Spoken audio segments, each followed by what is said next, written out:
नमस्कार। बोलो अम्बे मात की जय। हम सभी जानते हैं कि अभी नवरात्रि का पावन पर्व चल रहा है। वैसे तो वर्ष में 4 ऋतुएं होती है। उन चारों ऋतुओं में नवरात्रि आती है, जिनमें 2 प्रत्यक्ष रूप से मनाई जाती है और 2 गुप्त होती है। सबसे पहले चैत्र की नवरात्रि होती है, जो प्रत्यक्ष रूप से मनाई जाती है, और तीसरी नवरात्रि होती है जो सामाजिक स्तर पर बनाई जाती है, जिसे प्रत्यक्ष नवरात्रि ही कहा जाता है। लेकिन इसमें एक खास बात होती है कि इसमें हमें गरबा खेलने को मिलता है। गरबा नृत्य तो आपको पता है कि गुजरात से प्रसिद्ध हुआ, साथ ही ये राजस्थान और मालवा से होता हुआ पूरे विश्व में प्रसिद्ध है। गरबा शब्द की उत्पत्ति कहाँ से हुई, जिसमें ब्रह्मांड का गहरा रहस्य छुपा है, तो आइए इसे जानना बहुत महत्वपूर्ण है।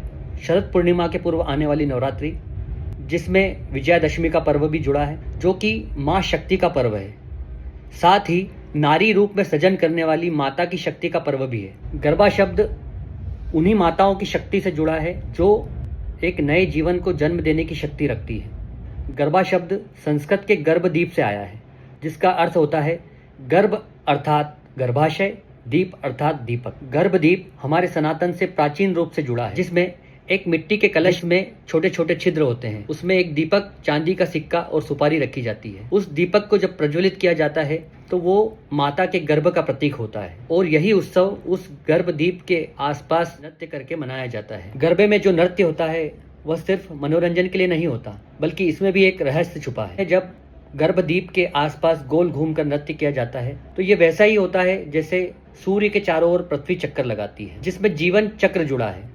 जैसे जन्म होता है, मृत्यु होती है और फिर पुनर्जन्म होता है। गरबे में जो सर्वप्रथम 3 ताली होती है वो ब्रह्मा, विष्णु और महेश को समर्पित होती है। गरबे के 9 दिन 9 माह का प्रतीक है, जिसमें मातृ शक्ति 9 माह तक एक जीवन को अपने गर्भ में रखकर उसका सृजन करती हैं। गरबे में पारंपरिक वेशभूषा का भी ख्याल रखा जाता है। किसी समय में यह नृत्य सिर्फ नारियां ही किया करती थी, किंतु समय के साथ साथ इसमें पुरुषों ने भी भाग लेना प्रारंभ किया। पारंपरिक रूप से जो गरबा होता है उसमें सिर्फ तालियों का प्रयोग होता था, किंतु समय के साथ साथ इसमें डंडे, खंजरी, मंजीरा जो पारंपरिक वाद्य है उसका भी उपयोग हुआ। किंतु प्रसिद्धि के साथ साथ इसमें कई प्रॉप्स आज यूज होते हैं। साथ ही महिलाएं जिसमें माता के भजन और रास के गीत गाकर इस उत्सव को मनाती थी। यह सबसे ज्यादा दिनों तक चलने वाला नृत्य उत्सव है। ये प्रसिद्ध होने के साथ यह फिल्मों में भी आया है। जब किसी चीज को ज्यादा प्रसिद्धि मिलती है तो उसमें कई बुराइयां भी आ ही जाती है। हम देखते हैं गरबे में अब वेशभूषा का ध्यान कम रखा जाता है। गरबे में जो गीत होते हैं वो भी फिल्मों में आने के कारण ज्यादा प्रसिद्ध हुए हैं, और गरबा